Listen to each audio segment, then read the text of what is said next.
Hey guys, it's Megan, and this is my week 3 question and commentary video. I wanted to start with the book Open TV that we are reading, and in chapter 2, Revaluing Creativity, I think that's what it says, Revaluing Creative Labor, sorry.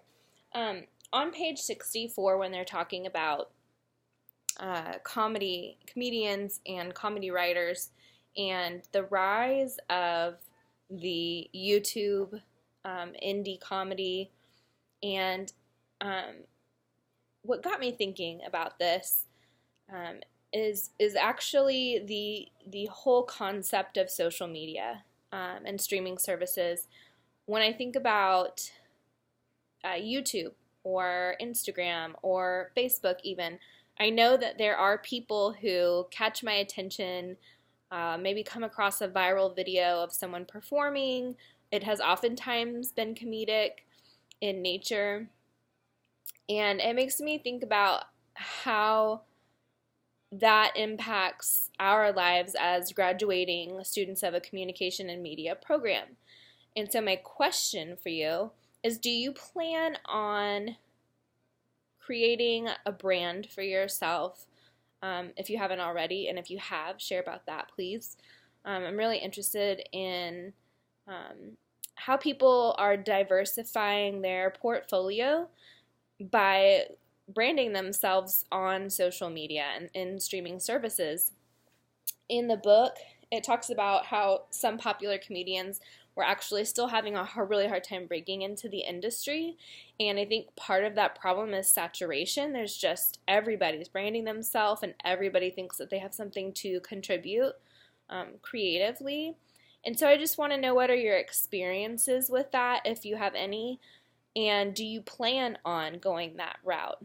I definitely have contemplated starting a YouTube channel as a first-year teacher, and number one, pre-planning videos that I can set up for my students that answer repetitive questions about how I handle certain lessons and things like that.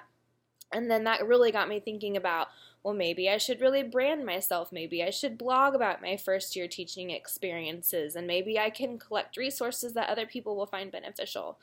And it also felt kind of overwhelming to think about doing this and to see so many people that are already doing it. Am I actually contributing creative labor? I don't know. So I think that's a really interesting question, and I would just love to know what you guys think about that. And then my commentary is from the Post TV book in chapter 4 on page 113. This Craig Ott was talking about, Jeff Gaspin was talking about watching TV with his son, and how they chose to stream The Walking Dead and watch it in different ways, and oftentimes to avoid commercials. And my commentary about that is, I have been watching more streaming television with my 2.5-year-old since we've been in summer, and we've had more quote-unquote free time on our hands. My kid, when we were watching something on YouTube, or if Amazon Prime runs an ad at the beginning of his favorite show, Dino Dana, he can't handle it. He does not understand, why is my show not starting right now? What is this random message that I'm having to deal with in order to watch my show? And it's so funny to me to witness that developmental difference, because I was raised on traditional television with an hour-long format. You're getting 40 minutes of actual TV show, and the rest is advertising. And so it's just interesting to me to see the difference in how at 2.5, and he's not a big TV watcher. We don't watch a lot of TV. How that's already ingrained into him as the natural process. You don't have commercials.